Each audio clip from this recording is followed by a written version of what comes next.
दोनों रॉकेट ऐसे फेंक रहे हैं जैसे दिवाली पे मुन्ना लाल पटाखे वाले से लिए हो। कछु नहीं है, तुम तो ये गुची अब तुम पहनो चैनेल प्राडा कार्टियर, ये ठटरी बंद इन्हें का पता जो रेबन पहनत। मतलब मुसलमान भाइयों समझ रहे हो, जितने आप हो ना उससे ज्यादा काफिर है। ये वो पंडित है जो दिन में मंत्र पढ़ता है, शाम को डाइवोर्स लॉयर बन जाता है। और यही आजकल के मार्केट की दिक्कत है। आप टीवी खोलो, हर दूसरा ऐड या तो आपको सट्टा खिला रहा है या गुटखा खिला रहा है। तो सरकार ने भी सोचा यार थोड़ी ढील दे के बड़ी पेंच काट लेंगे। मतलब गांव के हिसाब से पंचायत चलनी चाहिए, पंचायत के हिसाब से गांव नहीं। एक बात बोलूंगा, बुरा लगेगी, पर इलेक्शन के दिन ना सिर्फ नंबर्स बाहर आते हैं, चुनाव आप रोज हारते हो।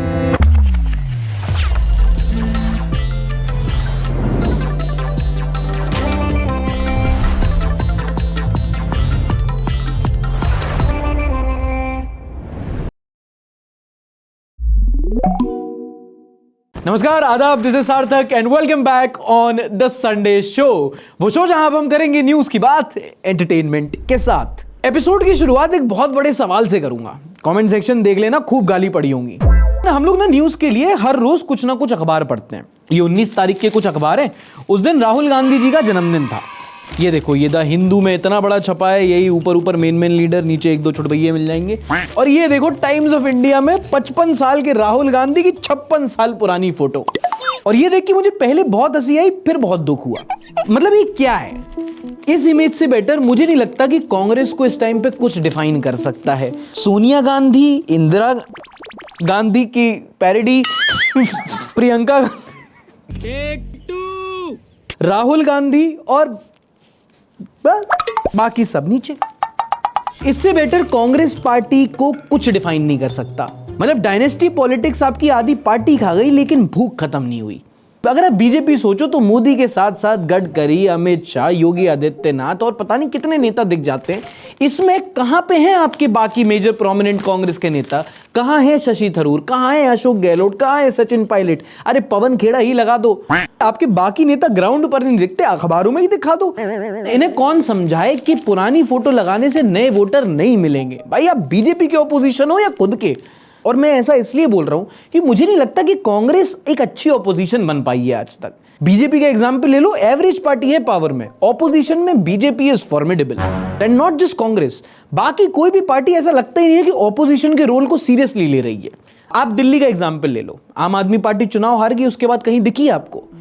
मतलब दिल्ली में आधी जगह भी बिजली नहीं आ रही, आधी जगह पानी नहीं आ रहा, स्कूल की हालत खराब है, मोहल्ला क्लिनिक बदल दिए, पर तुम्हें विरोध करती हुई ऑपोजिशन आम आदमी पार्टी कहीं दिख रही है?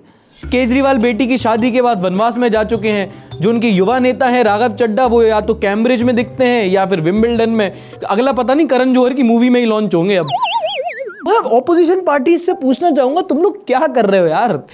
एक बात बोलूंगा, बुरा लगेगी, पर इलेक्शन के दिन ना सिर्फ नंबर्स बाहर आते हैं, चुनाव आप रोज हारते हो। अच्छी बात बोली, आपको अच्छी लगी तो ऐसे थोड़ा मार दीजिए हाथ आप। अगली कंट्रोवर्सी हुई धीरेन्द्र शास्त्री AKA बाबा बागेश्वर धाम को लेकर। ये बीते दिनों ऑस्ट्रेलिया में घूम रहे थे और उसी दौरान इनकी चिलैक्स करती हुई एक फोटो वायरल हुई। लोगों ने नोटिस किया बाबा बैरागी का full branded outfit, north face की जैकेट, गुची का चश्मा, हजारों लाखों का मामला। लोगों ने बोला ये देखो ये बाबा हैं, ये वैराग्य और मोक्ष का ज्ञान देते हैं, और खुद को देखो। उसके बाद रिप्लाई सुनो, कह रहे मजे तो इन्हीं के हैं। बात तो सही है, देखो ठटरी के बरे। ओके, यहाँ थोड़ा सा कॉन्टेक्स्ट। ठटरी के बंदे बुंदेलखंडी गाली है, जो जब किसी की अर्थी उठती है ना, जब गमी जाती है, तो जो जिस पे लेके जाया जाता है, जिस पे डेड बॉडी को लिटाया जाता है, उसको कहते हैं ठटरी। तो जो गाली होती है ठटरी बंदे, उसका मतलब होता है तुम्हारी ठटरी बन जाए। आगे बढ़ते हैं। नक्कटा, मूसर चंद, काफी 10 रुपया का आदमी, नाचने वाला, गंदे चरित्र का आदमी 2 लाख की जैकेट पहन सकता, और महात्मा अगर 60,000 की पहन ले तो तेरे पेट में दर्द होता है। बाबा अंजलियंस के बारे में ऐसा मत बोलो यार। तुम्हें ज्यादा पेट में दर्द हो तो कल हम 1.20 की पहनेंगे बेटे, और तुम बनाना हमारे वीडियो और डालना फोटो, हम नहीं सुधरेंगे। अरे बस, अब इस पे अगर तुम सरप्राइज हो रहे हो ना, तो बता दो बाबा इकोसिस्टम में बहुत पैसा होता है। वो जया किशोरी के डियोर बैग वाला मामला पुराना नहीं है। और अभिनव अरोरा का पापा जीनियस है। तुम दुकानदार को टारगेट कर रहे हो, बाजार नहीं देख रहे। आज के इंडिया में ये बहुत बूमिंग मार्केट है जहां सेंटीमेंट ही प्रोडक्ट है और सेंटीमेंट ही कस्टमर है। तुम ऐसे इंटरनेट पे देखते हो तो शायद तुम्हें पता नहीं होगा, कभी किसी सत्संग में जाना कहीं हो रहा होगा तो वहां जाके देखना कि वहां का जो मेन बाबा आता है, जो वाचक आता है, वो कौन सी गाड़ी में आता है। Mercedes, GLA, defender, high and Audi, Bentley, तुम्हें नाम नहीं पता होगा जिससे उतरते हैं वो। और ये तो कुछ भी नहीं है। राधे माँ के पास डायमंड जड़ित त्रिशूल था, किसी के पास प्राइवेट जेट, किसी के पास प्राइवेट आइलैंड, नित्यानंद के पास प्राइवेट कंट्री है भाई। So that me, through this me, talking to me. बाबा तुम पहनो, तुम सुधरने नहीं है, बिगड़ने हैं। अब कछु नहीं है, तुम तो ये गुची अब तुम पहनो, चैनेल, प्राडा, कार्टियर, ये ठटरी बंद इन्हें का पता, जो रेबन पहनत। अगली खबर, इन्फोर्समेंट डायरेक्टरेट यानी कि ईडी ने सुरेश रैना, युवराज सिंह, हरभजन सिंह, उर्वशी रौटेला और कई अन्य सेलिब्रिटीज को फटकार लगाई है ना। इनका बीजेपी से मैटर नहीं हुआ है। एक तो ईडी सुन के ना तुम इल्जाम लगाने लगते हो। ये कैन डू जनरेशन है। इन सेलिब्रिटीज पर आरोप है कि इन्होंने 1xBet नाम के एक इलीगल बेटिंग ऐप को प्रमोट किया है। अब तुम सोच रहे होगे यार ये वाली कौन सी, वो तुम्हारी गलती नहीं है कि आजकल प्लेयर से ज्यादा बेटिंग एप्स हैं मार्केट में, और इनमें से कुछ फैंटेसी गेमिंग वाली हैं, कुछ हैं जो सट्टा खिलाती हैं और वो है इलीगल। पर ये बार बार एक लूप होल से बची रहती है कि नहीं भाई हम तो स्किल बेस्ड गेमिंग ऐप है, हम गैम्बलिंग नहीं कराते। अब although the given app is band in India, पर ईडी का आरोप है कि इन फेमस चेहरों के बल पर कुछ दूसरे नाम की ऐप्स को प्रमोट किया जा रहा था, और जब यूजर उस ऐप को डाउनलोड करता था तो उसको जो इलीगल वाली वेबसाइट है उस पर रिडायरेक्ट कर दिया जा रहा था। And this is in direct violation of the IT act, FEMA and money laundering act. इस इन्वेस्टिगेशन में सिर्फ क्रिकेटर्स ही नहीं बल्कि कई सारे एक्टर्स हैं जिनकी पूछताछ हुई, जैसे कि नेशनल बस वाले सोनू सूद और केदारनाथ की पड़ोसी उर्वशी रौटेला। ऑलरेडी मेरे नाम का मंदिर है, उर्वशी मंदिर। एंड माइंड यू ये लोग वो हैं जो फंस गए, कहते ना, जो लपेटे में आ गए, वरना प्रमोट तो बहुत सारे कर रहे हैं। और यही आजकल के मार्केट की दिक्कत है। आप टीवी खोलो, हर दूसरा ऐड या तो आपको सट्टा खिला रहा है या गुटखा खिला रहा है, या कोई दारू भी पिलाओ। अगली सुनो, बहुत ज्यादा फनी। कुछ दिनों पहले प्रेसिडेंट डोनाल्ड ट्रंप ने पाकिस्तान आर्मी चीफ आसिम मुनीर को लंच पे बुलाया। अब अंदर क्या बात हुई पता नहीं, पर बाहर जाके ये हुआ कि पाकिस्तान ने डोनाल्ड ट्रंप को ऑफिशियली नोबेल पीस प्राइज के लिए नॉमिनेट कर दिया है। और अगर आपको नहीं पता, ये बहुत टाइम से ये नोबेल पगलू इसको यही चाह रहा है कि बस कोई ना कोई डोनाल्ड ट्रंप को नोबेल पीस प्राइज के लिए नॉमिनेट कर दे। हर जगह कि मैंने सुलह कराई, मैंने मीडिएट कराया, सब मना कर रहे हैं, नहीं तुमने नहीं करा। अरे मैंने कराया है यार, मेरे को नोबेल पीस प्राइज चाहिए। मतलब बड़ा इंटरेस्टिंग केस है ये। जगह जगह लड़ाई करवाने के बाद इस आदमी को नोबेल पीस प्राइज भी चाहिए। ये वो पंडित है जो दिन में मंत्र पढ़ता है, शाम को डाइवोर्स लॉयर बन जाता है। ओके, अगली न्यूज के पहले आप थोड़ा फोन अपने पास रख लो, क्योंकि उससे आपको एक बहुत इंपॉर्टेंट चीज करनी है। अब तुम बोलोगे लाइक करने बोलेगा, नहीं भाई, मैं हर बार ऐसे इतना सेल्फिश आदमी नहीं हूं। मैं बोल रहा हूं अपना पासवर्ड चेंज कर लो, पर लाइक तो फिर भी कर ही देना। तुम्हारा भला कर रहा हूं, तुम मेरा भला नहीं करोगे यार। लेना देना तो चलता ही रहता है यार थोड़ा, मतलब।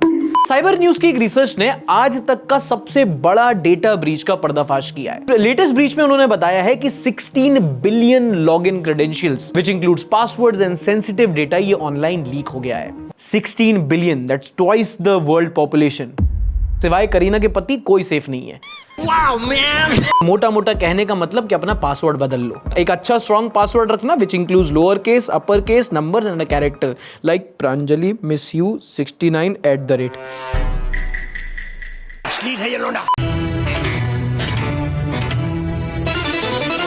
पहली न्यूज, अगर आप ट्रैवल करते हैं तो जनाब आपके लिए। अब आपको हर बार टोल नाके से निकलने के लिए टोल नहीं देना पड़ेगा। नहीं, विंडशील्ड पे गूजर नहीं लिखवाना। दरअसल ministry of road and transport under mister Nitin Gadkari बहुत ही जल्द लाने जा रहा है एक 3000 रुपए का एक फास्टैग पास। इस पास के इशू होने के 1 साल के अंतर्गत आप 200 ट्रिप्स टोल फ्री ले सकते हो। ट्रिप मतलब वो वाली ट्रिप नहीं, वो तुम 200 से ज्यादा ले लोगे।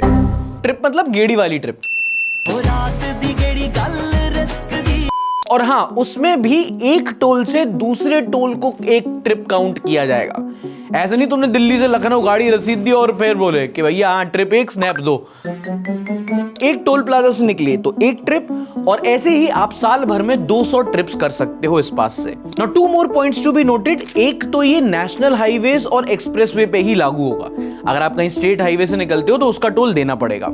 और दूसरा, ये नॉन कमर्शियल व्हीकल्स के लिए है। अगर आपकी जो पर्सनल गाड़ी है ना, वही मतलब व्हाइट नंबर प्लेट की ऑल्टो, पीलर की आर्टिगा नहीं। Now if you think about it, this is a very strategic move from the government, क्योंकि अगर आप हाईवे पे ट्रैफिक देखोगे तो आधे से ज्यादा गाड़ियां प्राइवेट गाड़ियां होती थी, लेकिन कुल मिला के जो 55,000 करोड़ का टोल रेवेन्यू आता था उसमें से सिर्फ 8,000 करोड़ का ही प्राइवेट गाड़ियों से आता था।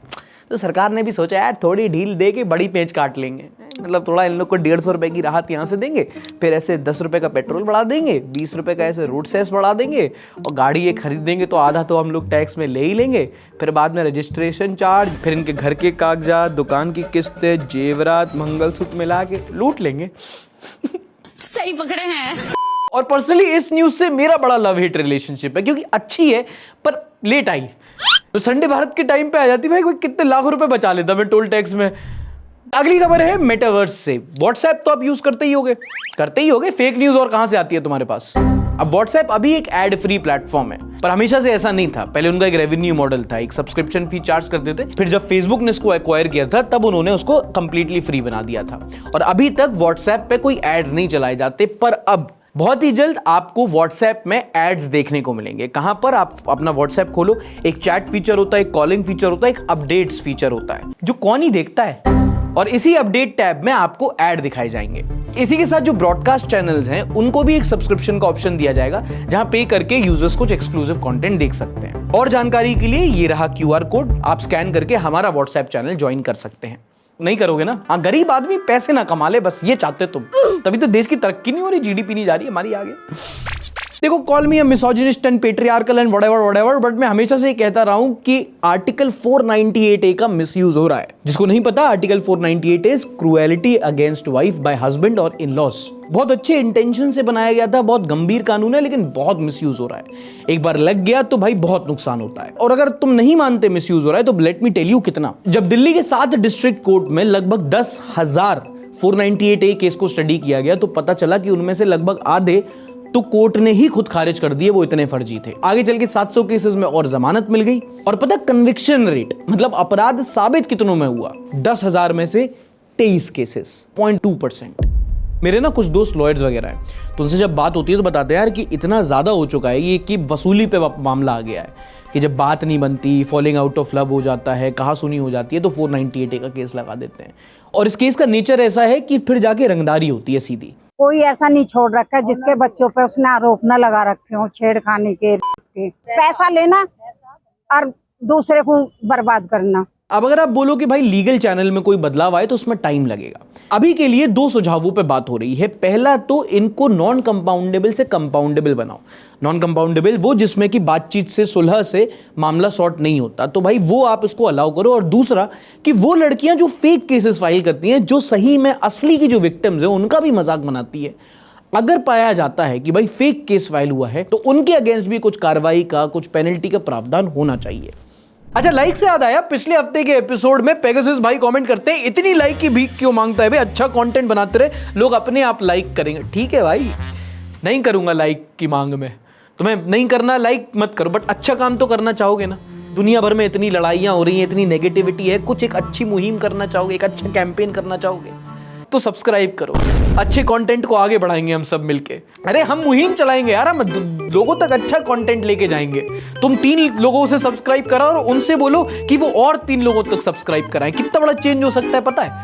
साहब भाई कैलकुलेटर लेके आओ तुम। अभी अपने कितने सब्सक्राइबर हैं? 1 मिलियन।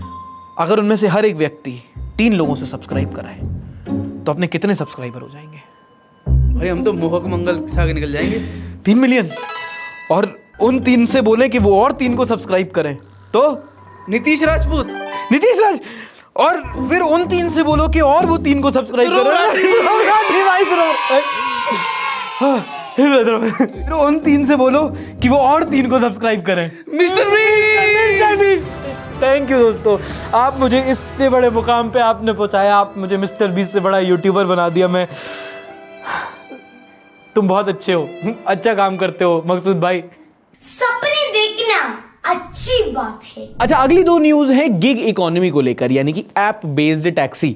मैडम कहाँ जाना? दौलतपुर जाना है। लोकेशन पे ही हो? हाँ हाँ। आ रहा हूँ। 2 hours later. भैया अभी तक आए नहीं। हाँ मैडम, बस निकल गया, पहुंच ही रहा हूँ। भैया मैं लेट हो रही हूँ, जल्दी करो। हाँ तो राइड कैंसिल कर दो आप।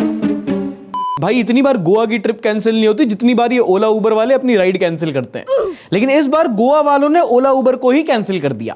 अगली न्यूज सुनो। देखो, गोवा हमेशा से ही वो राज्य रहा है जिसकी इकोनॉमी हमेशा से टूरिस्ट पे बहुत डिपेंडेंट रही है, लेकिन हाल ही में टूरिस्ट को ये प्रॉब्लम आई है कि भाई यहाँ पे ट्रैवल एक्सपेंस हमारा बहुत बढ़ गया है। वहां पे टैक्सी माफिया चलता है जो ये ऐप बेस्ड टैक्सी को निकाल चुका है और जो और किसी को मार्केट में घुसने ही नहीं देता। भाई छोटी छोटी राइड के जहां पे 100 रुपए 200 रुपए लगने चाहिए, वहां से 700-800 रुपए चार्ज करते थे, और इसकी वजह से जो टूरिस्ट गोवा आते थे वो अदर लो कॉस्ट ऑप्शन जैसे कि थाईलैंड, इंडोनेशिया या फिर केरला के ही वर्कला वगैरह यहाँ जाने लगे थे, जिसकी वजह से गोवा के जो बिजनेसमैन है उनको बहुत लॉस हो रहा था। और अभी काफी टाइम से प्रोटेस्ट उठ रहे थे कि ये जो गोवा का टैक्सी माफिया है इनका कुछ करो, पर इनकी लॉबी बहुत स्ट्रांग है। और इसी की वजह से हाल ही में गोवा की जो चीफ मिनिस्टर है उन्होंने अनाउंस किया कि स्टेट में अब कंप्लीटली जो ये टैक्सी एग्रीगेटर्स हैं लाइक ओला, उबर, रैपिडो, इनको कंप्लीटली बैन कर दिया जाएगा। ये सुन ली। अब गोवा के ही बगल में देखो कर्नाटका की हालत। यहां पर कर्नाटका हाई कोर्ट ने जो बाइक टैक्सी सर्विसेज हैं उनको बैन करने के निर्देश दे दिए हैं। बाइक मतलब वैगनआर नहीं, city 100, Platina, CD deluxe, Splendor. एक तो तुम डिस्ट्रैक्ट मत किया करो मुझे। और ये वो स्टेट है जहां की कुछ सिटीज में ट्रैफिक की प्रॉब्लम बहुत ज्यादा थी, और इसकी वजह से हुआ क्या है कि लाखों बाइक टैक्सी राइडर्स, कई सारे ऐसे थे जिनकी नौकरी चली गई थी, बाइक चलाने लगे थे, कई सारे ऐसे थे जिन्होंने ईएमआई पे बाइक लेके काम शुरू किया था, अब वो एसोसिएशन के चक्कर लगा रहे हैं। अब ये ऑलरेडी एक बहुत बड़ा इशू है, इसको दो एंगल से समझाता हूं। एक तो जब से ये app based taxi services I हैं तब से जो टैक्सी के, ऑटो के यूनियंस थे इन्होंने बहुत विरोध किया, और फिर आवाज उठी इस साइड से। वो लोग जो अपनी गाड़ी, अपनी बाइक लेके इन ऐप्स के लिए काम कर रहे थे, इन्होंने बोला कि यार ये पॉलिसी इनकी बड़ी एक्सप्लॉइट कर रही है, तो इन्होंने अपने यूनियंस और अपना फ्रंट बनाया। अभी जो गिग बेस्ड इकोनॉमी है ये काफी नई इकोनॉमी है। जब कोई कहीं परमानेंट नौकरी करता है उसकी तरह सेवरेंस का या बोनस का या फिर अगर लीव्स का कोई ऐसा मामला नहीं होता, तो इसी के लिए केंद्र सरकार इनके लिए लाई थी the national framework code of social security in 2020। ये सेंट्रल गवर्नमेंट की स्कीम थी। फिर स्टेट गवर्नमेंट जैसे कि कर्नाटका और राजस्थान भी अपने अपने लेवल पर इनके लिए कुछ लॉज लेके आई है। Now coming back to Goa की प्रॉब्लम, ये टैक्सी माफिया एक लौती ऐसी प्रॉब्लम है जो पूरे स्टेट को लेके डूब रही है। कभी अगर आप गोवा नहीं गए तो आपको बता दूं कि ये ऐसा भी होता है कि कुछ जगह ऐसी होती है जहाँ 100 रुपए 200 रुपए किराया होता है, वहां वो 10 गुना 12 गुना वसूल करते हैं। मैं अपना पर्सनल एक्सपीरियंस बता रहा हूँ। रात को मेरे को एयरपोर्ट जाना था, किराया अगर कहीं और होता तो 600 या 700 रुपए लगता है, मुझे 2700 रुपए देने पड़े थे क्योंकि और कोई ऑप्शन ही नहीं है। तो ये प्रॉब्लम है। खैर, आपका इस मामले में क्या सोचना है नीचे कमेंट सेक्शन में #टैक्सी बैन लिख के जरूर बताना। अब मुझे पता है तुम्हें इतना इंटरेस्ट नहीं आता, तुम बोर हो रहे होगे कि क्या ये एनवायरमेंट से ऐसी 498 वगैरह, थोड़ी हिंदू मुस्लिम कर ली जाए। नहीं, अभी मजा आएगा ना भिड़ो। प्यू रिसर्च सेंटर ने एक रिपोर्ट निकाली है द ग्लोबल रिलीजियस लैंडस्केप, जिसमें उन्होंने दुनिया भर में जितने भी मेजर प्रोमिनेंट रिलीजन्स हैं उनको उन्होंने स्टडी किया, कौन कैसे ग्रो कर रहा है, किसमें क्या समस्या आ रही है। इसमें पता चला है कि Islam is the fastest growing religion in the world. सिर्फ 2010 से लेके 2020 के बीच में दुनिया भर में मुसलमानों की आबादी 34 करोड़ से बढ़ गई है। वाह माशाल्लाह भाईजान, आपका भी खतने करा है।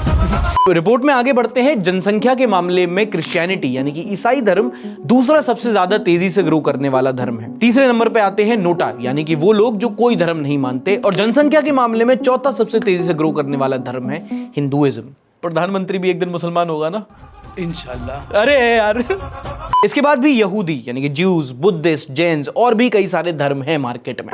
पर सबसे इंटरेस्टिंग केस है मुसलमानों का। एक तो मुस्लिम पॉपुलेशन यंग बहुत है, ज्यादातर जो आबादी है वो अभी भी 35 इयर्स के नीचे है। सब सहारन रीजन में सबसे तेजी से ग्रो कर रहा है।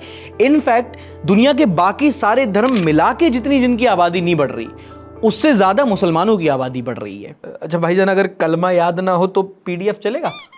पीडीएफ तो बिल्कुल चलेगा। नहीं बोल है। एक और रिलीजन जो सबसे ज्यादा तेजी से बढ़ रहा है वो कोई रिलीजन ही नहीं मानता, एथियज्म अपने आप में सबसे ज्यादा ग्रो करने वाली कम्युनिटी है। 27 करोड़ और इवन 1.9 बिलियन। मतलब मुसलमान भाइयों समझ रहे हो, जितने आप हो ना उससे ज्यादा काफिर है। Brother, what's that? चलो अगली खबर है राजधानी दिल्ली से, जहां पॉल्यूशन की प्रॉब्लम है, सबको पता है। पर यह प्रॉब्लम सॉल्व नहीं होती क्योंकि एक और प्रॉब्लम है इंटेंट की। CPCB यानी कि सेंट्रल पोल्यूशन कंट्रोल बोर्ड ने माना है कि पिछले 10 सालों में जो पोल्यूशन को कम करने के लिए ग्रीन फंड्स इकट्ठा हुए हैं उसका सिर्फ 31% ही यूटिलाइज हुआ है। 10 साल 31%, that's only a little more than average salary hike in IT sector. मुझे क्यों तोड़ा? देखो, दिल्ली में प्रदूषण बढ़ाने वाली या पर्यावरण को नुकसान पहुंचाने वाली एक्टिविटीज पर एक ग्रीन टैक्स या एनवायरमेंटल सेस लगता है जिसका इस्तेमाल प्रदूषण को कम करने के लिए होना चाहिए। अब सुनो, ये जो पैसा इकट्ठा हुआ है पिछले 8 सालों में इसका सिर्फ 1% यूज हुआ है। 1%। इससे ज्यादा मेरे फोन की बैटरी है इस टाइम पे। और ये तब हो रहा है जब हालत इतनी खराब है कि दिल्ली में पूरे साल भर में जो अच्छी साफ हवा जिसको आप कह सकते हो वो सिर्फ 250 घंटे के लिए अवेलेबल रहती है, 11 दिन लगभग। अगर आपको ये इंफॉर्मेशन समझ में आ रही है तो एक बार वीडियो लाइक करके बताओ, जब तक मैं आपको इसको एक लेयर डीप और समझाता हूं। अब देखो, होता क्या है कि ये वाटर सेस, एयर सेस, ये ग्रीन फंड से हजारों करोड़ों कलेक्ट हो जाते हैं, पर इस फंड को अगर यूज करना है तो उसे कहीं एलोकेट करना होगा, और एलोकेट तब होगा जब कोई प्लानिंग होगी, कोई प्रपोजल आएगा। मतलब कि PWD, MCD, ट्रांसपोर्ट डिपार्टमेंट जैसे सरकारी दफ्तर में कुछ काम अलग होना होगा। पंच इन, समोसा खाओ, पंच आउट के अलावा भी कुछ स्कीम्स प्लानिंग करनी पड़ जाएगी कि भाई ये ऐसा करेंगे तो ऐसे पोल्यूशन कम होगा। पर जब सरकारी दफ्तर में बिना इंसेंटिव के कोई काम दिखता है तो वहां पे एक चीज लागू हो जाती है जिसको साइंटिस्ट ने कहा है बांडिया मेंटालिटी। एक और काम, ये तो मैं हरगिज नहीं करूंगा। याद है हमने पिछले एपिसोड में देखा था कि दुनिया में कैसा एक अजीब टाइम चल रहा है, जगह जगह कॉन्फ्लिक्ट, जगह जगह तराही। अब बीते दिनों ईरान के न्यूक्लियर प्रोग्राम को रोकने के लिए वॉर पगलू इजराइल ने लॉन्च किया ऑपरेशन राइजिंग लायन, जिसमें उसने टारगेटेड मिसाइल स्ट्राइक करके ईरान के कई सारे मिलिट्री और न्यूक्लियर साइट्स को उड़ा दिया, जिसमें कई सारे ईरान के जो टॉप मिलिट्री ऑफिशियल्स थे वो भी मारे गए। एज एक्सपेक्टेड उसके बाद ईरान ने भी कई सारे मिसाइल्स और ड्रोन उस तरफ भेजे, फिर यहां से जवाब आया, वहां से जवाब आया, और इन दिनों बस जवाब खेल रहे हैं। दोनों रॉकेट ऐसे फेंक रहे हैं जैसे दिवाली पे मुन्ना लाल पटाखे वाले से लिए हो। वहां इजराइल के सपोर्ट में यूएस और यूरोप वाले खड़े हैं। G7 में मीटिंग हुई, कह रहे हैं यार जंग गलत है पर इजराइल को फुल सपोर्ट, मतलब हाथ पैर तोड़ दो, मारना मत। यूरोप यूएस इजराइल के साथ हैं, रशिया टर्की ईरान के साथ रीजनल डोमिनेंस के लिए लड़ रहे हैं, वहां चाइना अपने धंधे में व्यस्त है, और इंडिया जैसे देश सोच रहे हैं कि अबे यार तेल महंगा हो जाएगा। Oh my God. इसी को लेकर इंडियन एक्सप्रेस में प्रताप भानु मेहता का बहुत अच्छा आर्टिकल है जिसमें बोलते हैं at this point Middle East is a western hegemonic project. He says that the idea of a multipolar world is quite illusionary. He says it's just a proxy war for a new global order between the West, global South, and an aesthetic video gaming of real war in the idea of critique and liberalism and cosmopolitan और humanism. ये मुंह से सुपारी निकाल के बात कर रहे बाबा। इसके मुंह में पैदाशी सुपारी है, ये तोतला है। देखो, इसको ऐसे समझो कि middle east Russia, China, America और यूरोप का लूडो है, बाकी सब गोटियां हैं। इससे सिंपल नहीं बता सकता मैं तुम्हें। पर यहां पे सवाल यह है कि गांव में सालों से जमीनें कब्जाई जा रही हैं, लाठियां बंदूकें चल रही हैं, खेत जलाए जा रहे हैं, और पंचायत बैठी नहीं सो गई है। And that panchayat is in the spotlight this week.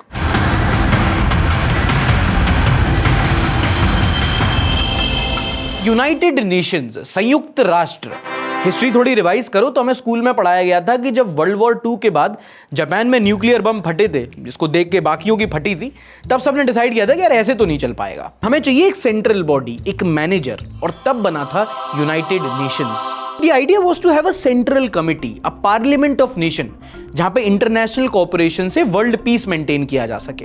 Simple terms में समझो तो दुनिया एक गांव है और यूनाइटेड नेशंस वहां की पंचायत। 200 देशों की जनरल असेंबली, सिक्योरिटी काउंसिल में 5 members, USA, UK, France, China और रंगरसिया। इंडिया वाले लगे हमें चक्का वाली कुर्सी दे दो, और इजराइल कम से कम मुझे तो ऐसा लगा था कि 21st सेंचुरी में वॉर तो नहीं होगी, यूएन है ना, यूएन से पूरी बिग बॉस वाली फीलिंग आती थी। UNICEF, WHO, IMF full form रटे थे यार हमने।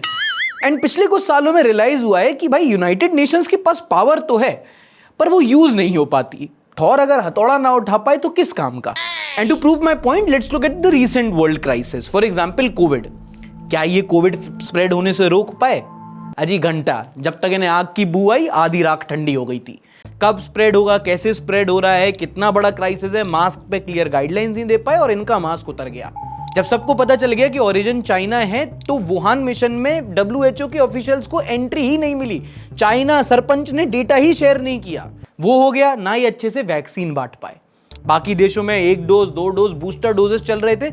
अफ्रीका जैसे देश मरे हुए थे कि भैया एक तो दे दो, ऐसे लगा दो, हम क्या चिट्टे से काम चलाए। उसके बाद जितनी भी कॉन्फ्लिक्ट्स हुए हैं, चाहे वो रशिया यूक्रेन हो, इजराइल पैलेस्टीन, इंडिया पाकिस्तान या रिसेंट इजराइल ईरान, यूएन कुछ खास रोल नहीं कर पाया है। Human rights, Geneva convention, UNTSO हमें तो पढ़ा दिए, भाई साहब खुद भी पढ़ लेते। सोच के देखो कौन सा कॉन्फ्लिक्ट रुकवा दिया है इन्होंने, या कौन इनकी बात मानता है। ब्रह्मानंदम की तरह बीच में आ तो जाते हैं कि बंद करो, पर सुनता कौन है इनकी। रुको, ये खून कब तक बहाओगे? दुश्मनी का बीज कब तक बोओगे? ना रशिया ने सुनी, ना इजराइल ने सुनी, और इंडिया के केस में तो इन्होंने ही नहीं बोला सामने से। इनफैक्ट रशिया यूक्रेन कॉन्फ्लिक्ट को रोकने की उम्मीद स्विट्जरलैंड, अमेरिका और इंडिया जैसे कंट्रीज से ज्यादा की गई। वॉर रुकवाने की जिम्मेदारी जिस पापा की थी वो ये है, मोदी जी नहीं। You know what is worse than काम ना होना? इस काम होना पर काम होने की उम्मीद ना होना, इफ दैट मेक सेंस। क्या आपको पता है पुतिन के खिलाफ ICJ ने अरेस्ट वारंट इशू किया है, और वो वहां पे बढ़िया घूम रहा है, वर्ल्ड लीडर्स को अपने देश में इनवाइट कर रहा है। गजब बेइज्जती है। अगर तुम्हारा टोरा है नहीं तो मेरे को सिविक्स में क्यों फेल किया? मैं इजराइल ने क्या ही मारा होगा, मेरे बाप ने गाजा पट्टी तोड़ दी थी मेरी। चलो कॉन्फ्लिक्ट नहीं रुक रहे, सबके इंटरनल मैटर है। पेंडेमिक का कुछ नहीं हुआ, वो अचानक से आ गया। क्लाइमेट चेंज का क्या? इन्होंने ही दिए हैं United Nations sustainable development goals. कितनी कंट्री उसको फॉलो कर रही हैं? एक भी नहीं। और ये क्या कर पा रहे हैं? कुछ भी नहीं।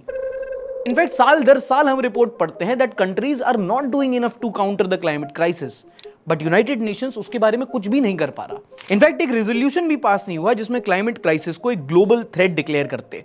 अंग्रेजी में एक कहावत होती है, बीइंग अ टूथलेस टाइगर, और यूनाइटेड नेशंस के लिए इसलिए कहा जाता है क्योंकि इनके जितने भी रेजोल्यूशंस होते हैं, जितनी भी एडवाइजरी होती हैं, वो नॉन बाइंडिंग एंड अनइन्फोर्सेबल होती है। मतलब हम सुना तो रहे हैं, पर तुम सुनो ना सुनो वो तुम्हारी मर्जी। It's like a traffic policeman जिसके पास ना सीटी है, ना लाठी है, ना वो चालान काट सकता है, बस खड़ा है वहां पे ताकि लोगों को लगे कि ट्रैफिक मैनेज हो रहा है। एंड बाकी सब छोड़ो, चलो आप क्रॉस फायरिंग नहीं रोक पा रहे, कम से कम जो रिलीफ मेजर्स हैं वो तो नॉन नेगोशिएबल हो। United nation office for coordination of humanitarian affairs, जब इजराइल ने गाजा पे हमला किया और वहां पे जब सब बर्बाद हुआ, लोग भूख से परेशान होने लगे, तो इन्होंने रिलीफ सप्लाईज भेजे और इजराइल ने उसे ब्लॉक कर दिया, तो ये कुछ भी नहीं कर पाए। बोले this is Israel's deprivation by design. मतलब कहीं भी कुछ हो, कोई भी कॉन्फ्लिक्ट हो, यूनाइटेड नेशन एट मैक्स आके उसको कंडेम कर रहा है। पर कंडेम क्या, तुम यूनाइटेड नेशन हो, घर के दादाजी थोड़ी हो कि 2 लोग जायदाद के लिए लड़ रहे हैं, तुम वहां में खड़े हो क्या मैं तो जिंदगी बर्बाद हो गई, मेरी तो कोई नहीं सुनता। And this is the core reason why United Nations seem so ineffective.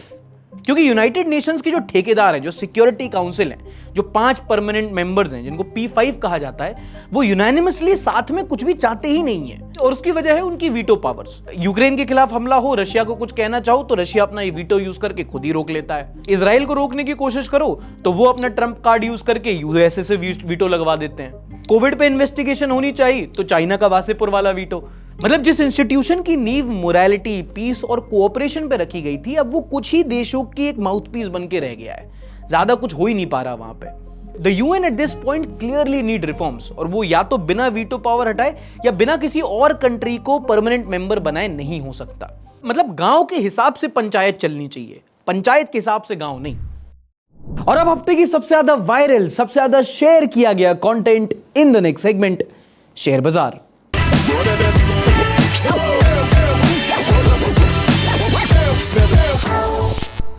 पहली वीडियो यूपी से, और ये पी क्यों बोला अभी बताता हूं। वीडियो है लखनऊ से, जहां देखा जा सकता है कि बीजेपी के सांसद जगदंबिका पाल देश की प्रगति में अपना योगदान देते नजर आए। जनाब एक VIP गेस्ट हाउस से निकले थे कि उनको एक जरूरी कॉल आ गई नेचर की। फिर उन्होंने लगा कि यार गाड़ी घुमाई जाए, इतना ऑलरेडी पूरा प्रोटोकॉल साथ में चल रहा है, इतनी सी बात के लिए इतने रिसोर्सेज वेस्ट नहीं करने चाहिए। तो गाड़ी रोकी, बगल में एक विद्यालय था जिसकी दीवार को उन्होंने मूत्रालय बना दिया।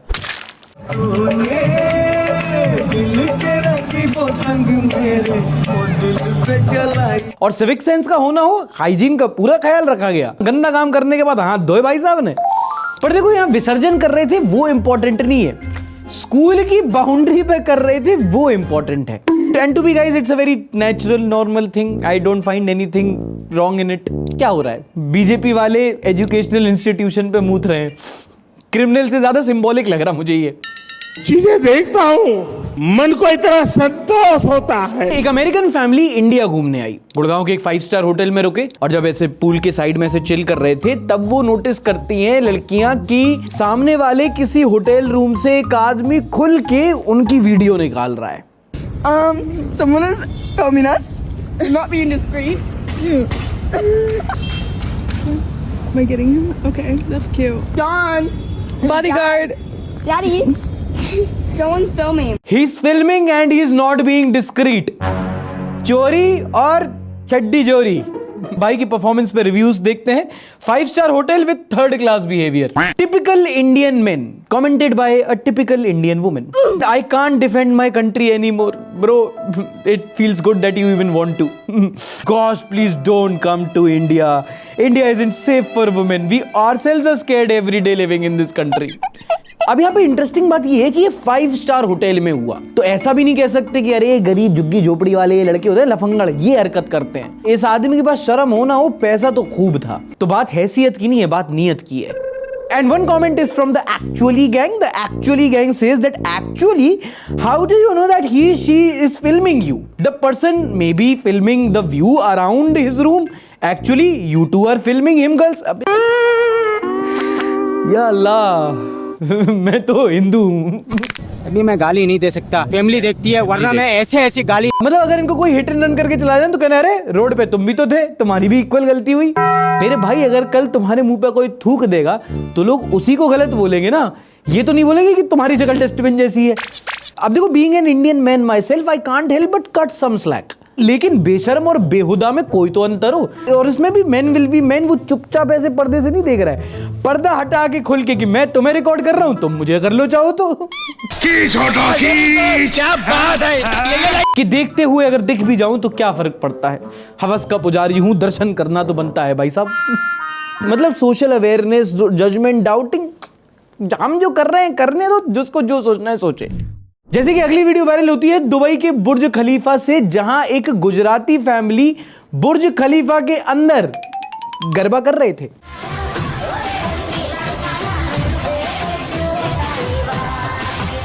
मैं न्यूज बताने तक सीमित रहता हूं।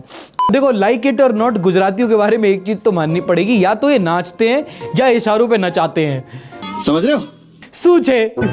और गरबा के मामले में तो बिल्कुल सच है, वो दया बहन का कैरेक्टर गलत नहीं है, ये जहां मिले ना वहां गरबा करने लगते हैं। मैं अहमदाबाद एक बार गया था, मैंने इन लोगों से पूछा कि भाई तुम हर जगह गरबा करने क्यों लगते हो, तो बोले साथ में गरबा करो फिर बताएंगे। इन लोगों ने भी गलत चीज पॉइंट आउट कर रखी है, गरबा नहीं, मुझे लगा कि कलर कोडिंग क्यों कर रखी है इन लोगों ने, सबके सब येलो टी शर्ट पहने, तभी वहां के आसपास के लोगों को फर्क नहीं पड़ रहा, उन्हें लगा होगा फ्लैश मॉब आ गया कोई आंटियों के साथ। एंड गुज्जूस, अगर ये जोक तुमको अच्छा नहीं लगा ना तो मेरे मुंह पे फेंक के 500 की नोट की गड्डी मारो, एक मार दो बस। अगली खबर है दिल्ली मेट्रो से, जहां के लेडीज कंपार्टमेंट में अफरा तफरी मच गई क्योंकि उसके अंदर एक सांप निकला। सांप निकला या निकली, निकला ही होगा, निकली होती तो ये अपनी सहेली बोल देती ना उसको। एक और वीडियो वायरल होती है बेंगलुरु से। एक सीसीटीवी फुटेज थी जिसमें एक रैपिडो ड्राइवर एक लड़की को जोर से चाटा मारता है और वो लड़की सामने आके रोड पे गिर जाती है, और जगह जगह पूरी सोशल मीडिया पे हड़कंप मच जाता है कि कैसा नामर्द लड़का है, इस लड़की को चाटा मारा, लड़की को नहीं मारना चाहिए, लड़की पे हाथ कैसे उठाया, उसकी पूरी ट्रोलिंग होती है। एक दिन बाद दूसरी सीसीटीवी फुटेज सामने आती है, जब पता चलता है कि लड़के ने तब मारा जब लड़की ने उसको पहले 3 बार मारा। देखो दोस्तों, यहां मैं कहना चाहूंगा कि एज अ जेंटलमैन लड़की की इज्जत करनी चाहिए, लड़की पे कभी हाथ नहीं उठाना चाहिए, क्योंकि लड़की रिस्पेक्ट कमांड करती है ना, लेकिन वो इक्वालिटी भी कमांड करती है। तो सामने से अगर वो 3 थप्पड़ मारी तो लगे कान। चलिए रिवर्स माइग्रेशन करते हैं और चलते हैं बिहार, जहां पर एक फ्लाईओवर का उद्घाटन हुआ और कैंची से पहले वहां पे पेचकस चल गया क्योंकि कुछ बच्चे नए फ्लाईओवर से नट बोल्ट चुराते पाए गए। आइए ना हमरा बिहार में। अब यहाँ पे 2 प्रॉब्लम है, एक तो बिहार में फ्रिज वगैरह चोरी हो जाते हैं, वरना आधे चोरी होते हैं, नट बोल्ट चले तो गिर जाते। यार कैसी साइक भाई बिहारियों के, क्या मल्टीवर्स ऑफ मैडनेस है ये बिहार भाई। अब ये तो थी कुछ सेंसिबल न्यूज, पर ये इंडिया है, यहां देश कलेश से राइम करता है, और वो हम डिस्कस करते हैं इन द नेक्स्ट सेगमेंट।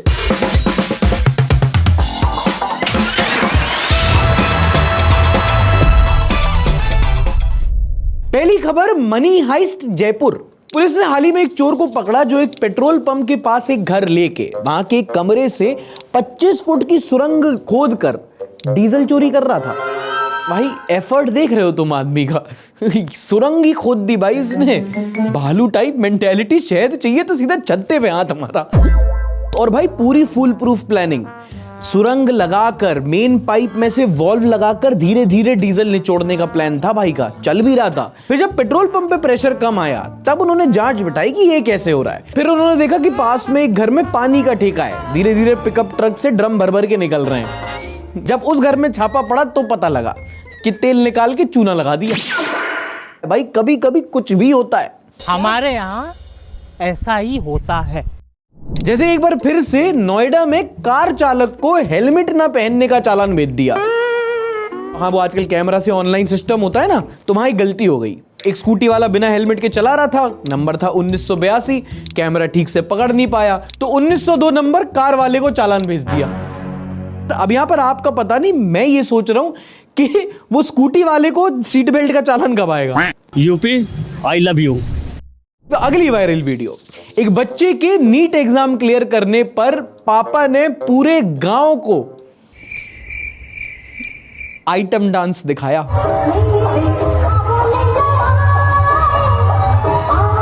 ये बाप है कि पाप है? अब भाई तुम मेरी दुविधा समझो, यहां पर मैं वुमेन ऑब्जेक्टिफिकेशन भी नहीं बोल सकता क्योंकि औरतें खुद बैठी हैं वहां पे। IamRishi_7 बड़े चिंताजनक स्वर में कमेंट करते हैं, क्या हो रहा है दुनिया में? Happens only in India। ध्रुव नाहर भाई आई एग्री। कैप्टन आउटक्रॉस बोलते हैं he distracted the entire village for his son to crack a NEET। वो तुम्हें 3 Idiots वाला चतुर याद है? उसी का बेटा है ये। Greatest father of all time भाई। और तुम्हें अगर ऐसा लग रहा है कि गलत हुआ, ऐसा नहीं करना चाहिए, तुमने एग्जाम किया, तुम्हारे पापा ने क्या किया है? साइकिल दिलाई, कंप्यूटर दिलाया, क्या खाने वाने पे किसी को बुलाया, हांडिया नहीं पिलाई इसने? चलो ये सब नहीं, अगला कुछ अच्छा सेगमेंट लगाओ। अगली खबर है उड़ीसा के मयूरभंज जिले से। एक परिवार में गमी हो गई, वहां पे अपने का उन्होंने भोज किया, गांव वाले आए, खाना वाना खाया और अगले दिन परिवार का बॉयकॉट कर दिया। फुल बॉयकॉट, ना तालाब से पानी लेने दे रहे हैं, ना राशन लेने दे रहे हैं, और कोई दूसरा इनसे बात कर रहे हैं तो उस पर 2000 रुपए का चालान अलग लगा रहे हैं। क्यों? क्योंकि जो दारू पीकर मरे थे उनके भोज में घर वालों ने गांव वालों को दारू नहीं पिलाई। दरअसल वहां पर एक लोकल ड्रिंक होती है हांडिया, और ऐसा वहां पे प्रथा है कि अगर कुछ ऐसा भोज होता है तो उसमें हांडिया पिलाई जानी चाहिए। अब यहाँ पे जो व्यक्ति का देहांत हुआ था वो पी के ही मरा था, तो उन्होंने कहा कि हम एक एग्जाम्पल सेट करेंगे, लोगों को हांडिया नहीं पिलाएंगे। गांव वालों ने नहीं का एग्जाम्पल सेट कर दिया। And to a point you can't blame them. भाई शराबी लोग बहुत पैशनेट होते हैं। हमारा ऋषभ है ये, मतलब अगर ये कहीं दिन भर सोच के जाए कि इसको दारू मिलनी है और रात को ना मिले तो ये तो हांडिया फाड़ दे आदमी की।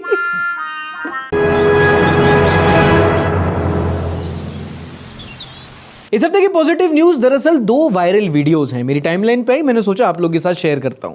एक तो कहीं शादी हो रही थी, तो शादी में दूल्हे को कुछ पैसे दिए जाते हैं, है ना, कुछ तोहफे, गिफ्ट, रिवाजों के दहेज पे कुछ पैसे की गड्डी, बेसिकली दहेज दिया जा रहा था। तो दूल्हा होता है वो 1 रुपया निकालता है, उसमें से कहता है कि नहीं बस बहुत है अब मेरे पास, इससे ज़्यादा नहीं चाहिए। वो बेसिकली दहेज रिजेक्ट कर देता है। And that seemed like such a fresh breath of air. और जो चीज़ इलीगल है, दहेज प्रथा, उसको आजकल लोग बहुत गर्व से, बहुत छाती पीट के बताते हैं कि भैया इतनी गड्डी में दूल्हे को तौला, 5 करोड़ 6 करोड़ की रस्में। ऐसे में एक व्यक्ति आके उस चीज को नकार देता है, उसको सोशल स्टेटस नहीं बनाता। ये बहुत अच्छा लगा देखने को। एंड देखो, not to be an idealist, but मुझे लगता है कि जितना मैं पढ़ाया लिखाया गया है, ये दहेज वहेज नहीं लेना चाहिए। मतलब कोई अगेन गिफ्ट्स के मामले में कोई मांग लेता है, क्या फायदा? अगर तुम अच्छे खासे पढ़े लिखे हो, कमाते हो, तो पैसे लेके क्या करोगे? मत लो, अगर लेना है तो ले लो, एलिमनी में काम आ जाएगा। देखिए, दहेज प्रथा में हमारा परिवार विश्वास नहीं रखता। नाम रखते हैं। आप अपनी बिटिया दे रहे हैं, इससे बड़ी क्या बात हो सकती है। हमको भाई साहब कुछ नहीं चाहिए। हाँ, अगर ब्याह में आप अपनी स्वेच्छा से कुछ गिफ्ट्स वगैरह बच्चों को देना चाहें तो बिल्कुल वेलकम है, क्योंकि क्या है ना, बच्चों की खुशी की बात है। अब हमारा मोनू पल्सर चलाता है, कोई बात नहीं भाई, आपकी बिटिया आएगी तो आप भी चाहेंगे कि 4 व्हीलर में घूमे। अब इसमें आप मारुति दें, टाटा देखें, हम कोई डिमांड नहीं कर रहे। बाकी शादी समारोह में जो बनता है वो आप कर दीजिएगा। और देखिए, सोना तो सगुन का होता है, रिवाज की बात है वो तो। उसमें 1 कंगन हम चढ़ाएंगे, 2-3 गहना आप भी चढ़ा दीजिएगा, कोई बोलने वाली बात तो है नहीं उसमें। हाँ, पर ये जरूर कहेंगे हम कि आप बारात का स्वागत अच्छी तरीके से कीजिएगा। बाकी दहेज के आप निष्फिक्र रहें, पुराना रीति रिवाज है, हम इन सब में नहीं मानते। एक और वीडियो वायरल हुई महाराष्ट्र के संभाजी नगर से। दरअसल एक बुजुर्ग कपल होता है, वो एक सुनार के पास आता है गोल्ड प्लेटेड मंगलसूत्र लेने के लिए। और वो जो बुजुर्ग थे वो 95 वर्ष की आयु के थे। उन्होंने अपनी बीवी को प्रॉमिस किया था कि वो तुमको एक दिन हम मंगलसूत्र दिलाएंगे। जाते हैं ले जाने के लिए और वो करीब 3000 रुपए का कुछ पड़ रहा होता है वो गोल्ड प्लेटेड मंगलसूत्र। पर इनके पास पैसे बहुत कम थे ना, बहुत जोड़ के अपने गांव से लेके आए थे। वो दुकानदार देख लेता है कि कहीं से 10 रुपए निकाल रहे हैं, कहीं से ऐसे 5-5 रुपए निकाल रहे हैं, पैसे जोड़ रहे हैं। वो क्या करता है, वो सारे पैसे उनको लौटा के वो चीज़ एक उपहार के तौर पर देने की कोशिश करता है, पर वो नहीं मानते हैं। एक आदमी का स्वाभिमान भी कोई चीज़ होती है। तो उनसे 10 रुपए करके 20 रुपए लेता है। तो वो 20 रुपए लेके वो जो वादा है, वो जो उस व्यक्ति ने अपनी धर्म पत्नी से किया था, वो उसको पूरा करता है। और ये वीडियो इंटरनेट पर वायरल चली जाती है। बहुत लोग इस वीडियो को देखते हैं, उसको बहुत पसंद करते हैं, इस जेस्चर को बहुत सराहते हैं। महक बोलती है, I am so inspired, hoping to get rich, finally a wholesome video to make my day. किसी का एक अलग ओपिनियन भी था कि why gold plated and my not solid gold, तुम पे तो बहुत पैसा था।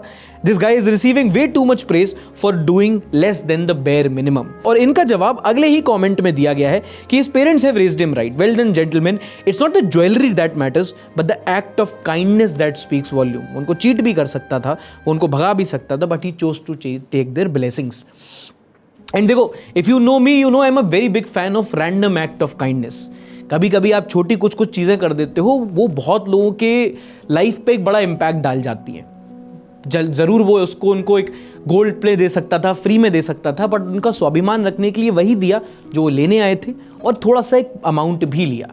तो ये एक डिफरेंस होता है। कई बार आप बहुत छोटी छोटी चीज़ें करते हो जो लोगों के लाइफ पे इम्पैक्ट छोड़ जाती हैं। And I know this because I have been sometimes on the receiving end. Personal example देता हूँ, जब लाइफ में एक ख़राब टाइम चल रहा था तो उतने पैसे नहीं हुआ करते थे, तो शाम को एक ढाबे पे खाना खाने जाते थे, तो 30 रुपए की दाल फ्राई और 2 रोटी 5-5 रुपए की 40 रुपए में खाना आ जाता था अपना। मंथ एंड का कुछ टाइम था तो उतने पैसे थे नहीं मेरे पास, तो अब रेगुलर कस्टमर थे, उसने देखा कि मैं एक दाल फ्राई और एक ही रोटी खा रहा हूँ, तो समझ गया दुकानदार। तो उसने क्या किया कि ढाबे वाले ने मेरे को खाना पूरा, रोटी भी दी, दाल भी दी, और अच्छा उसने कहा कि आप बाद में दे देना, पैसे हैं, पेट भर के अभी आप खाना खा लो। और उसने मुझसे उस दिन पैसे नहीं लिए। बहुत साल बीत गए, शहर भी शिफ्ट कर लिया, और मुझे पता है कि वो मेरी शक्ल क्या, वो सब भूल गया होगा, पर मैं उसको कभी नहीं भूलूंगा, लाइफ टाइम नहीं भूलूंगा। And that is what it happens कि आप किसी को थोड़ी सी मदद कर दो ना, वो जो ग्रैटिट्यूड आप क्रिएट करते हो, वो लाइफ टाइम किसी के साथ रहता है आपके लिए। That is what it is. So random act of kindness, इसका एक छोटा सा एग्जांपल अगर मेरा एक दोस्त करता है कि कभी भी अगर आप कहीं जाओ, किसी का बिल, रैपिडो पे बहुत राइड लेते हो ना, तो अगर बिल 33 रुपये आ रहा है, 34 रुपये आ रहा है, और आप कर सकते हो तो 40 रुपये कर दो। अगर थोड़ा सा छोटी छोटी चीजें, just keep giving back to the world, it will eventually come back to you. That's what some people believe, and I think I would like to be on the same boat. ये भगवान क्या जुल्म है। मेरे birthday वाले दिन भी तुम मुझे स्पेशल फील नहीं करवा सकते। 12 बजते ही सारी दुनिया का मैसेज आ गया, पर तुम्हारा नहीं आया। कहाँ बिजी थे? जसू थोड़ा सा एक्सीडेंट हो गया था ना, तो थोड़े से एक्सीडेंट के बाद जो तुम पे टाइम था, कहाँ उस टाइम क्या कर रहे थे? वो जैसे ही टक्कर लगा ना तो मेरा सिर खुल गया। पैर की उंगलियां तो ठीक थी, हाथ की उंगलियां तो ठीक थी, करते थे टाइम। कर रही हूँ। सॉरी। नहीं, तुम्हारे 0 एफर्ट्स देख देख के मैं थक गई हूँ। मैं ही इस रिलेशनशिप। भाई सिंगल लोगों को ऐसे मीम देख के इतना मजा आता ना, इतना मजा आता ना कि करो कलेश, पॉपकॉर्न बना दो, एक मजा आ जाए भाई देख देख के। या पॉपकॉर्न से आता है, एक पॉपकॉर्न स्पॉन्सरशिप ढूंढ लो भाई। ये वाला सेगमेंट तो पॉपकॉर्न देखते देखते होना चाहिए। बात तो सही है। तू कितनी बीटीएस बनाएगा एक बार में, तू ये बता। हैं क्या मतलब, क्या संडे शो खत्म कर बीटीएस ही डाल दे हम इन लोगों के लिए? I am very sorry. सब दोस्तों, बीटीएस से याद आया, मेंबरशिप प्रोग्राम हमारा स्टार्ट हो गया है, जहां पे एक्सक्लूसिव फिक्सिंग न्यूज की वीडियोस, ऐसी बीटीएस वीडियोस और भी बहुत सारा एक्सक्लूसिव कंटेंट और संडे शो का अर्ली एक्सेस आपको मिल जाएगा। और ज्यादा नहीं, सिर्फ 60 रुपए से भी कम में आप मेंबरशिप ज्वाइन कर सकते हो। नीचे डिस्क्रिप्शन में लिंक दे रखा है for exclusive videos and early access to the Sunday show and a lot more content. You can join the channel now. Chitragupta ji in 2025।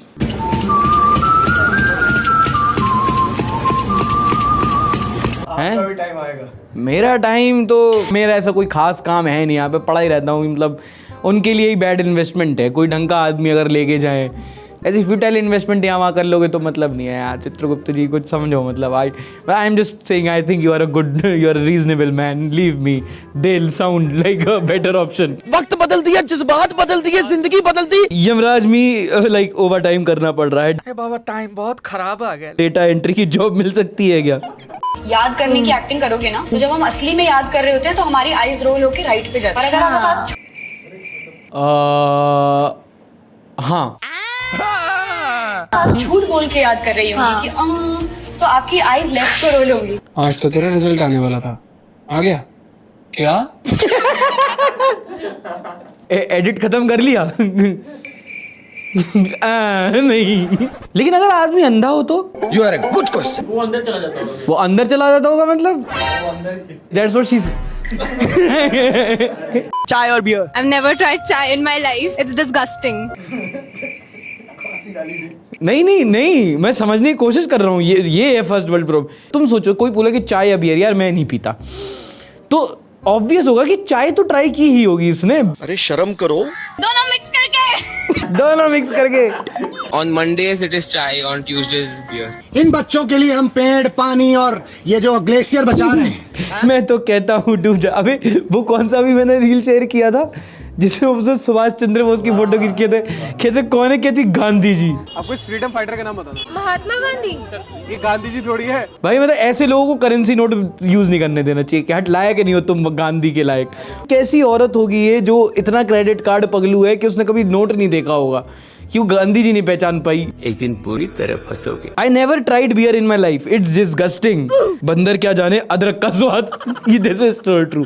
As a coffee lover मैं तुम्हारे साथ हूँ, चाय लवर्स। ये भी ठीक है। मतलब यार ऑब्वियसली एक जो चीज़ जो हर जगह अवेलेबल होती है वो तो सबको पसंद होगी ना, और दूसरी है चाय।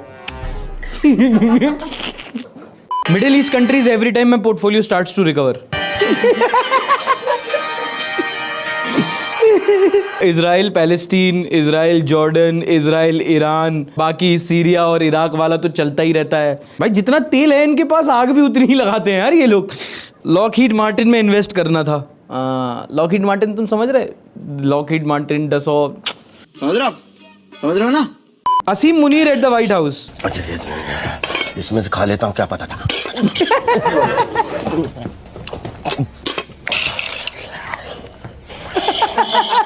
Let's have an English speaking competition between Babar Azam and Narendra Modi. Would be fun. Modi जीत जाएंगे आराम से। मोदी जी की इंग्लिश अच्छी है यार, तुमने देखा नहीं है क्या? बहुत कभी कभी मोदी जी बिल्कुल तमीज से इंग्लिश बोलते हैं, वो भी मतलब ठोक के। India will watch all these organisation, world will see. I say to the whole world, India will identify. But English बोलने वालों को तब शर्म आएगी ना। क्यों? अमित शाह जी कुछ कानून ऐसा लेके कुछ बनाएंगे ऐसा। अच्छा हाँ, वो क्या बोला उन्होंने कि इंग्लिश बोलने वालों अंग्रेजी बोलने वालों को शर्म आएगी इस देश में। जैसे देश चल रहा वैसे ही आ रही है। किसान जी के खेत हैं, इधर ये सरसों बोया है, उधर गन्ना, गन्ने के पास में थोड़ा बहुत गेहूं है। ये देखिए यहाँ से रस्सी बंधी हुई है, रस्सी के साथ ऊपर एक तार जा रहा है, और भाई साहब ने जोड़ दिया सीधे ट्रांसफार्मर से, और वो भी 11,000 की लाइन में। जो ऐसा ही होता है, मर जाएगा आदमी। अरे होता है हमारे इधर तो ऐसे ही लगा के छोड़ देते हैं रात में। अबे क्या मतलब? हमारे यहाँ ऐसा ही होता है, मर जाएगा आदमी। अरे मर जाते हैं, कई बार ऐसा हुआ। तू एयर इंडिया में काम करता है क्या भाई? क्या हो गया तेरे को भाई? मेरे गांव में खुद लगाते हैं, तो मैंने अपने खेत में नहीं लगाया है। Crime normalised is still crime, no? हमारे यहाँ ऐसा ही होता है। पाकिस्तानी से आफ्टर अ बॉम्ब एक्सप्लोजन, हाँ हो जाता है, चलता है, चलो कोई बात नहीं। I believe it, this is illegal, isn't it? I think so, maybe. Please do complaints, animals gonna die. उन्हें आदमियों की नहीं पड़ी, तुम जानवर की सोच रहे हो भाई। ये देखो बैठे हुए यहाँ पे। ये भगवान क्या जुल्म है। People in Canada waiting for Modi's arrival, wanted. Arjun विली चल रहा है पीछे। Meanwhile Modi with Meloni.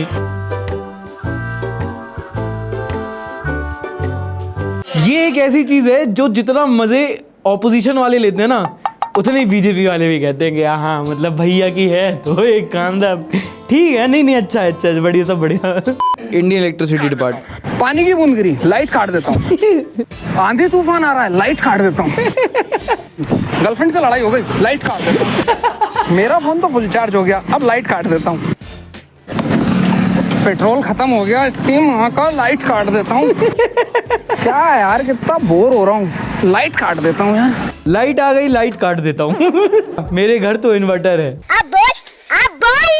वो भी डिस्चार्ज कर हो जाता भाई। वीडियो अपलोड कर रहा है, लाइट काट देता हूँ। पर्सनल क्यों हो रहा है भाई? बम्बल पिकअप लाइन हो सकती है ये, बिजली विभाग की हो क्या? काट तो नहीं दोगी?